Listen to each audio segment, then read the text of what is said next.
एक बात बताओ, अगर तुम्हें आज से 30 दिन में 80,000 रुपए कमाने हो तो तुम क्या करोगे? तुम्हारे पास जॉब नहीं है, लोन भी नहीं लेना है और तुम घर पर बैठे हो। ज्यादातर लोग कहेंगे कि भाई पॉसिबल नहीं है, लेकिन एक आदमी ने 1930 में, जब पूरी दुनिया में ग्रेट डिप्रेशन था, लोगों के पास खाने के पैसे नहीं थे, तब एक किताब लिखी थी। उस किताब का नाम था 1000 वेज टू मेक $1000। और उस किताब में उसने एक ऐसी बात कही जो आज भी उतनी ही सच है कि पैसा कमाना कोई लक का खेल नहीं है, यह एक स्किल है और हर स्किल सीखी जा सकती है। आज इस वीडियो में मैं तुम्हें उस किताब के 6 ऐसे पावरफुल टेक्निक्स बताऊंगा जिनसे तुम समझोगे कि पैसा कैसे बनता है, आइडिया कहाँ से आता है और शुरुआत कैसे होती है। और सबसे अच्छी बात, इन्हें तुम आज से ही यूज कर सकते हो। तो वीडियो को एंड तक देखो, क्योंकि जो 6 टेक्निक है सबसे डेंजरस है। एक बार समझ गए तो पैसों के बारे में सोचने का तरीका तुम्हारा हमेशा के लिए बदल जाएगा। तो बिना किसी डिले के डायरेक्ट आते हैं काम की बात पर। नंबर 1, हर प्रॉब्लम में एक बिजनेस है। देखो, सबसे पहली और सबसे फंडामेंटल बात यह है कि जहाँ प्रॉब्लम है वहाँ बिजनेस है, वहाँ पैसा है। सिंपल लगता है, राइट? लेकिन हम लोग प्रॉब्लम देखते हैं और क्या करते हैं? कंप्लेन करते हैं। जबकि एक स्मार्ट इंसान प्रॉब्लम देखता है और पूछता है कि इसे कौन फिक्स करवाना चाहेगा और क्या वो उसके लिए पे करेगा। एग्जाम्पल के लिए, तुम्हारे मोहल्ले में हर दूसरे घर में बुजुर्ग हैं जिन्हें स्मार्टफोन यूज करना नहीं आता, उनके बच्चे बाहर हैं। अब ये एक प्रॉब्लम है और ये एक बिजनेस भी है। तुम हफ्ते में 2 घंटे जाकर उन्हें व्हाट्सएप वीडियो कॉल, यूपीआई और एआई सिखाओ और मंथली 500 रुपए लो, यानी कि 10 घर से 5,000 रुपए बिना किसी इन्वेस्टमेंट के। रॉन्ग अप्रोच ये होगी कि यार इन लोगों को कुछ नहीं आता, खुद सीखते क्यों नहीं। राइट अप्रोच ये है कि इनकी प्रॉब्लम रियल है, मैं इसे सॉल्व कर सकता हूँ। ये एक एग्जाम्पल है, तुम सोचोगे और क्या हो सकता है। तो मैं रियल एग्जाम्पल बताता हूँ। फणींद्र शर्मा ने 2005 में दिवाली पर बस टिकट ना मिलने की फ्रस्ट्रेशन से आइडिया निकाला और 2006 में रेड बस शुरू किया। सिर्फ 5 लाख से शुरू करके उन्होंने ऑफलाइन बस बुकिंग सिस्टम को ऑनलाइन बनाया और 2013 में इसे आईबीबो ग्रुप को 800 करोड़ रुपए में बेच दिया। मैनागर कहते हैं कि तुम्हें कोई नई चीज इन्वेंट नहीं करनी, बस ये देखो कि लोगों को क्या चाहिए और उन्हें कौन दे रहा है, और कोई नहीं दे रहा तो तुम दो। नंबर 2, पहले सेल करो बाद में बनाओ। अब ये वाली बात थोड़ी उल्टी लगेगी, लेकिन ये मोस्ट पावरफुल बिजनेस लेसन है। ज्यादातर लोग क्या करते हैं, 6 महीने प्रोडक्ट बनाने में लगाते हैं, फिर लॉन्च करते हैं, फिर पता चलता है कि भाई कोई खरीदना ही नहीं चाहता। टाइम भी गया, पैसा भी गया, एनर्जी भी गई। मैनागर कहते हैं कि पहले पूछ लो फिर बनाओ। एग्जाम्पल के लिए, मान लो कि तुम्हें कुकिंग आती है और तुम ऑफलाइन टिफिन सर्विस शुरू करना चाहते हो, तो पहले किचन सेटअप मत करो। पहले अपने 10 दोस्तों और पड़ोसियों को मैसेज करो कि भाई अगर मैं घर का खाना 100 रुपए में डेली डिलीवर करूं तो क्या तुम लोग लोगे? अगर 5 लोगों ने भी हाँ कह दिया ना, तो बिजनेस शुरू हो गया। अब किचन रेडी करो। गलत तरीका यह है कि पहले प्रोडक्ट बनाओ फिर बेचने की कोशिश करो, फेल हो जाओगे। सही तरीका है कि पहले कस्टमर ढूंढो, उनसे कमिटमेंट लो और फिर डिलीवर करो। यही लॉजिक है जिस पर आज बड़े बड़े स्टार्टअप्स चलते हैं, और मैनागर ने यह 1930 में लिख दिया था, सोचो। नंबर 3, एक्सपर्टीज बेचो, टाइम नहीं। ये टेक्निक थोड़ी फिलोसॉफिकल है, लेकिन ध्यान से सुनो। जब तुम कोई जॉब करते हो तो तुम क्या बेच रहे हो? अपना टाइम, और टाइम लिमिटेड है, 24 घंटे। मतलब तुम्हारी अर्निंग की एक सीलिंग है। लेकिन जब तुम अपनी एक्सपर्टीज बेचते हो, अपना नॉलेज, अपने स्किल्स, तो वो टाइम से बाउंड नहीं होता। एग्जाम्पल के लिए, एक सीए है, अगर वो सैलरी पर काम करे तो महीने के 50,000, लेकिन अगर वो 5 छोटे बिजनेसेस को पार्ट टाइम अकाउंटिंग एडवाइस दे और हर बिजनेस से 10,000 रुपए ले, तो वही 50,000 रुपए उसको मिलेंगे बिना फुल टाइम कमिटमेंट के।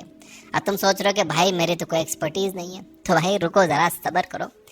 क्या तुम्हें एक्सेल आता है, कैनवा आता है, रील्स एडिट करना आते हैं, किसी सब्जेक्ट का अच्छा नॉलेज है, प्रॉम्प्ट सीखना आते हैं, इमेजेस और वीडियोस जनरेट करना आती है, तो यही तुम्हारी एक्सपर्टीज है। किसी को ये नहीं आता जो तुम्हें आता है। कई लोग होंगे जिन्हें वो नहीं आता जो तुम्हें आता है। मैनागर एक बात कहते हैं जो मुझे बहुत पसंद है, तुम जो जानते हो वो किसी और के लिए बहुत वैल्यूबल है, उसे बस पैकेज करके बेचना सीखो। नंबर 4, रिपीट बिजनेस का जादू। अब जो अगली टेक्निक है सबसे अंडररेटेड है, ज्यादातर लोग इसे इग्नोर कर देते हैं और यही उनकी सबसे बड़ी गलती है। मैनागर कहते हैं, एक नया कस्टमर ढूंढने में जितनी एनर्जी लगती है उससे 5 गुना कम एनर्जी में तुम एक पुराने कस्टमर को दोबारा बेच सकते हो। मतलब जो पहले से तुमसे खरीद चुका है वो सबसे आसान अगला कस्टमर है। एग्जाम्पल के लिए, मान लो कि तुमने किसी के घर की पेंटिंग की, जॉब डन, पैसे लिए, चले गए। ये गलत है।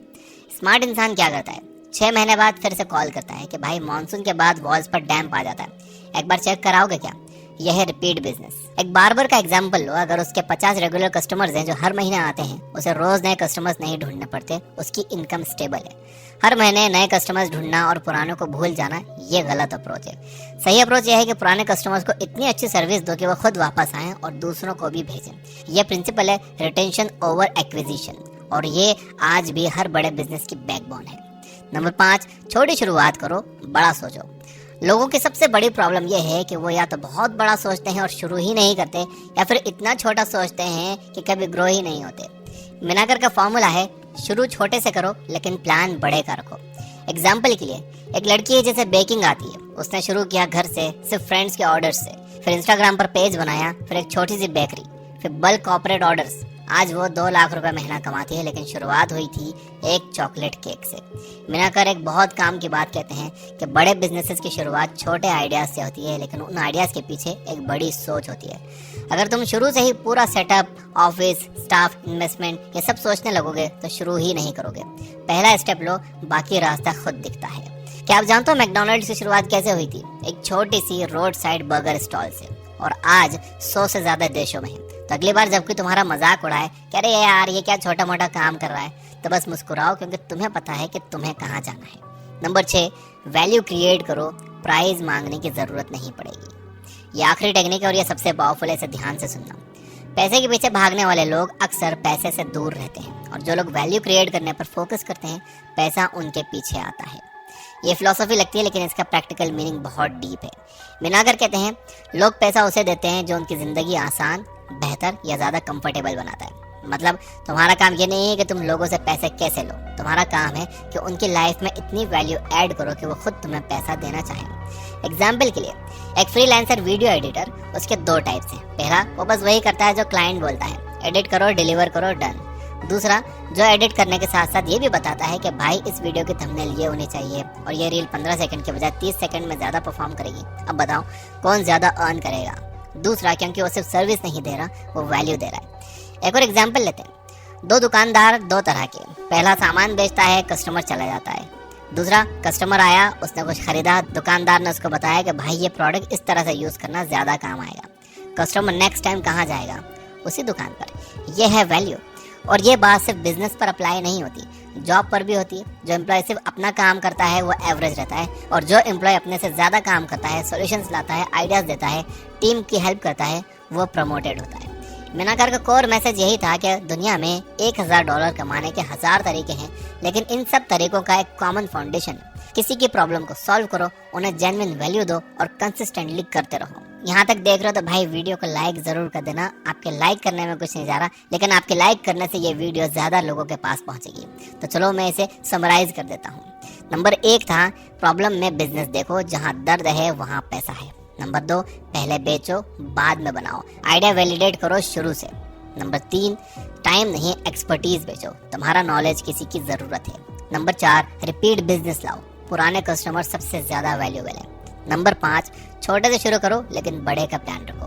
और नंबर 6, वैल्यू क्रिएट करो, पैसा ऑटोमेटिकली फॉलो करता है। अब एक आखिरी बात सुन लो। एफसी मिनाकर ने यह किताब उस वक्त लिखी थी जब दुनिया की इकोनॉमी तबाह थी। लोग कह रहे थे कि कुछ नहीं हो सकता, और उन्होंने कहा कि भाई 1000 तरीके हैं। तुम्हारे सामने भी शायद चैलेंजेस हैं, जॉब नहीं है, इनकम कम है, डायरेक्शन नहीं दिख रही, वॉर्स चल रहे हैं, लेकिन याद रखो पैसे की कमी असल में आइडियाज की कमी नहीं है, ये एक्शन की कमी है। तुम्हारे पास अब 6 आइडियाज हैं, एक लो, आज शुरू करो। परफेक्ट टाइम का वेट मत करो, क्योंकि वो टाइम कभी नहीं आता। अगर ये वीडियो तुम्हारे किसी काम आई तो भाई लाइक करो, शेयर करो किसी दोस्त